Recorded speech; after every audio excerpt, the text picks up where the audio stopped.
You can't just not compare yourself to successful people, right? Because then you don't have anything to aim at.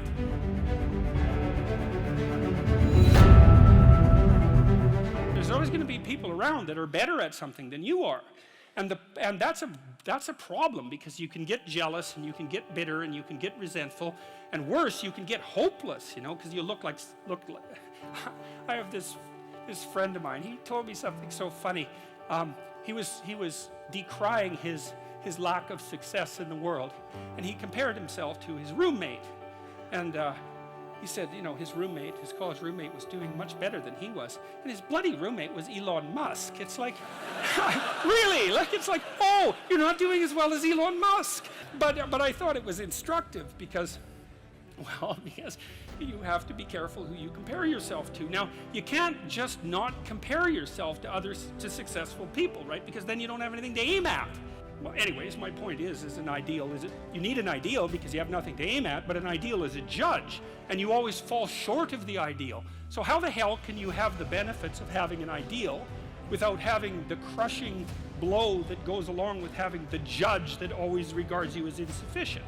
So I was trying to work that out in the chapter, and this is something I've had to work out a lot as a clinical psychologist. It's like, well, let's say you need a goal, but we don't want to let your distance from the goal crush you. So you got to set up a goal, and then you got to break the goal down into parts so that you can move towards it, and you have a fairly high likelihood of doing it. So that's a bit of practical, I wouldn't say advice, it's because it's better than advice. It's some practical knowledge about how to go about achieving an aim. Set a high aim, but differentiate it down so you know what the next step is, and then make the next step difficult enough so you have to push yourself past where you are, but also provide yourself with a reasonable probability of success. It's also what you do with children, right? You want to push them because they need to grow up and be more than they are, right? But you don't want to crush them with constant failure. So what you do is aim high and make the goal difficult but proximal. So anyways, so that's one way of looking at it. But then the next thing is, I've had many clients in their 30s who are trying to, this is more true with women, I would say. A lot of women who are very high achieving and who established their career goals at 30 and then want to differentiate out their life. They want to have a husband, they want to have a family, they're trying to figure out how to do that. And one of the things I've noticed that around 30, you really have to stop comparing yourself in some ways to other people. And the reason for that is that the particularities of your life are so idiosyncratic that there isn't anyone really all that much like you, because the details of your life happen to matter. And so maybe you compare yourself to some rock star or something like that, and the person's rich and famous and glamorous and all that, but they're alcoholic and they use too much cocaine and they've had 3 divorces, and it's like, how the hell do you make sense out of that? Is that someone that you should judge yourself harshly against or not? The answer is you don't know, because you don't know all the details of their lives. And who do you know that you can compare yourself to? That's easy. You. Yesterday.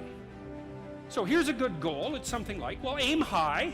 And I really mean that. It's like, and we'll talk about that a little bit too. Aim high, but use as your control yourself. It's like, so your goal is to make today some tiny increment better than yesterday. And you can use better, you can define better yourself. This doesn't have to be some imposition of external morality. You know where you're weak and insufficient, where you could improve. Think, okay, well, this is what I'm like yesterday. If I did this little thing, things would be just an increment better. And, well, that's a great thing, because you get the ball rolling, and incremental improvement is unstoppable. You can actually implement it, and it starts to generate Pareto distribution-like consequences. It starts to compound, and that'll propel you forward very rapidly, and you can succeed at it, which is also really lovely, because why not set yourself up for success, because otherwise you'll droop around like a number 10 lobster, and that's just not good. You get all pinchy when that happens, and it's not a good thing.